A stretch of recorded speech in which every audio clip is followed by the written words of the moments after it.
नमस्कार, मैं हूं आपके साथ अंजना शर्मा और आप देख रहे हैं भारत का सबसे तेज न्यूज चैनल जी भारत न्यूज। चलिए शुरुआत करते हैं इस वक्त की बड़ी खबर से। प्रयागराज से बड़ी खबर।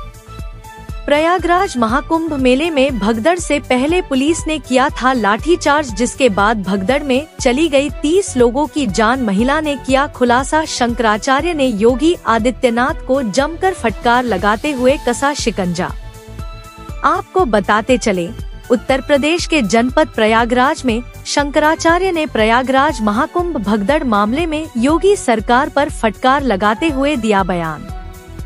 यहां पर शंकराचार्य ने योगी आदित्यनाथ को जमकर फटकार लगाते हुए कसा शिकंजा। उन्होंने योगी आदित्यनाथ ने संतों को दिया बड़ा धोखा। शंकराचार्य ने कहा योगी आदित्यनाथ को इस्तीफा दे देना चाहिए। शंकराचार्य ने कहा संतों से मुख्यमंत्री ने झूठ बोला है। प्रयागराज महाकुंभ 2025 में पहली भगदड़ कई श्रद्धालुओं की मौत का बनी विशेष कारण, तो वहीं दूसरी भगदड़ स्थानीय प्रशासन को दे रही है चुनौती। अगर इस भगदड़ में कोई वृद्ध महिला या पुरुष गिर जाए तो क्या वह जीवित बच सकता है? अपने आप में यह बड़ा सवाल है। प्रयागराज महाकुंभ भगदड़ मामले को लेकर महिला ने किया बड़ा खुलासा। उपरोक्त महिला क्या कह रही है, आप सभी स्वयं सुनिए। महिला ने बड़ा खुलासा करते हुए कहा, प्रयागराज महाकुंभ मेले में भगदड़ से पहले पुलिस ने किया था लाठीचार्ज, जिसके बाद मची भगदड़ में चली गई 30 लोगों की जान। कैमरामैन अफरोज अंसारी के साथ यूपी रिपोर्टर मोहम्मद उमर कुरैशी की खास रिपोर्ट जी भारत न्यूज। तो कमरा में हो तुम ऐलान कर रहे कि भीड़ न मचाओ, भीड़ न मचाओ। छत पे चढ़े तुम और जनता तुम देख रहे कि ऐसी भीड़ मची है जनता की, उसे तुम आ नहीं रहे। सोच जानता हो तुम लठ ले लेकर जगा रहे हो, उसे जहाँ भीड़ पड़ी तो मारो दो तो डंडा। कहाँ से आएंगे आप? उनकी मौत हो गई, हम कौन है? छतरपुर से हमारी देवरानी है, उसको आदमी भी नहीं है, हो गए 11 बाल बच्चे की, पिता भी नहीं है, माँ भी नहीं है। क्या हुआ उसके साथ? जनता चल गई ऊपर, भीड़ करी पुलिस वालों ने। कैसी उसकी स्थिति है? खत्म हो गई। अच्छा, कहाँ से आए आप? हम छतरपुर जिला से। कितने लोग आए थे आप लोग? कितने लोग थे? 15-20 लोग तो हाथी मोरे। कितने घायल हुए उसमें से? कितने घायल हुए? घायल हमारी भाई देवरानी भाई है खत्म, और मैं 2 लोग में ले नहीं गए, 2 लोग में ले नहीं गए, देवरानी हमारी खत्म हो गई। क्या नाम है आपका? हमारा लक्ष्मी। मुख्यमंत्री ने धोखा किया कि नहीं हमारे साथ।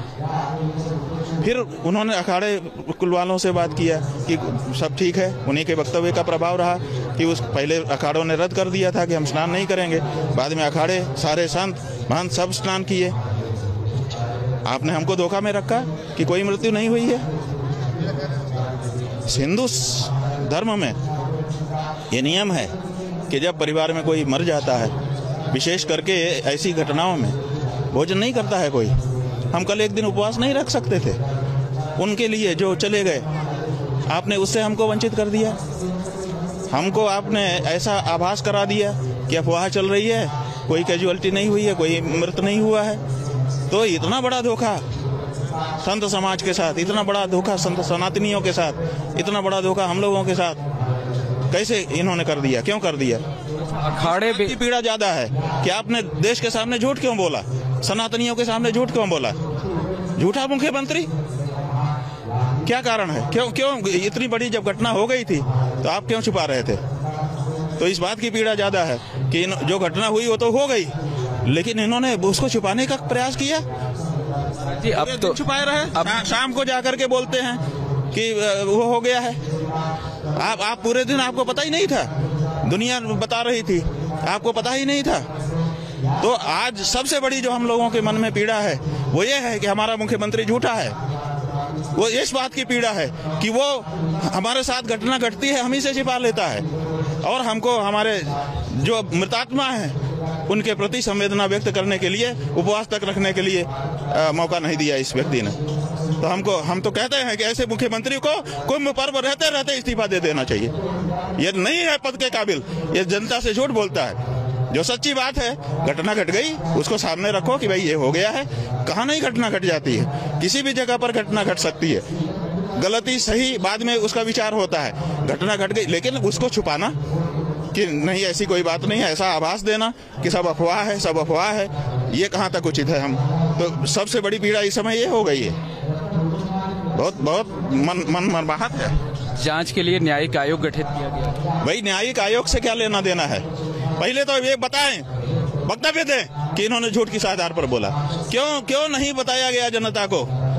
कल सवेरे से सबसे पहला उनका ट्वीट आया, हमने देखा, क्योंकि हम लोग उन्हीं पे भरोसा कर रहे थे कि मुख्यमंत्री जी देख रहे हैं, जो घटना होगी वही बताएंगे। जैसे ही मीडिया में आने लगा, सोशल मीडिया में, कि भगदड़ हुई है, मृत्यु हुई है, तो हम लोगों ने सोचा कौन एकदम प्रामाणिक कौन होगा। हमने प्रामाणिक मुख्यमंत्री को समझा। उनका ट्विटर देखते रहे, जो एक्स आजकल हो गया है, उस एक्स को देखते रहे कि उस पे व्यक्ति स्वयं बोलता है तो स्वाभाविक है वो तो सही बोलेंगे। उन्होंने पहले मौनी अमावस्या की बधाई दी, 3 पैराग्राफ लिख करके, 3 बड़े पैराग्राफ लिखे उन्होंने और बधाई दी। इससे लगा कि भाई ये तो अच्छे से बधाई दे रहे हैं, कोई दिक्कत नहीं है, इनको तो हर जानकारी हो गई। उसके कुछ देर बाद फिर उनका आया और उसमें भी 2-3 पैराग्राफ लिखे और अंत में लिखा एक लाइन में, अफवाहों पर ध्यान न दे।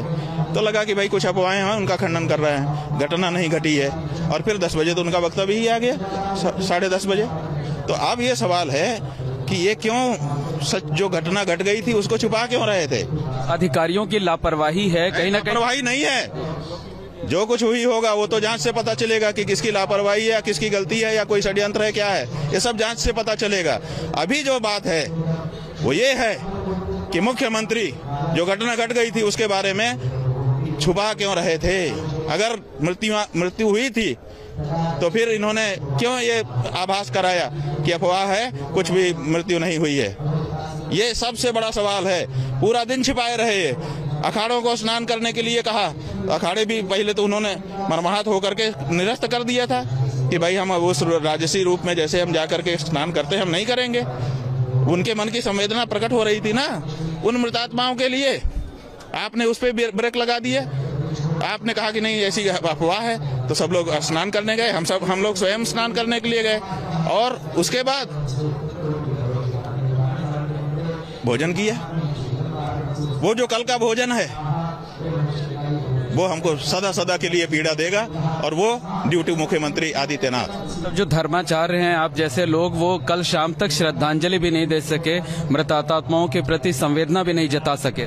जो हमारा तरीका है, धार्मिक तरीका है कि हमारे परिवार में सूतक लग जाता है, हमारा भोजन अपवित्र हो जाता है, हम नहीं करते हैं उस दिन, तो क्या हम अपने उन मृतात्माओं के लिए एक दिन उपवास नहीं रख सकते थे? इनके कारण भरोसा कर लिया कि अफवाह है। हम लोग हर जगह जाके तो देख नहीं पा रहे हैं और सब जगह जाने भी नहीं दिया जा रहा था। सारे तो रोड ब्लॉक थे, सारे तो पुल खाली थे, किसी को कहीं जाने आने दिया नहीं जा रहा था। तो ऐसी परिस्थिति में हम लोग स्वयं जाकर के तो पता नहीं कर सकते थे।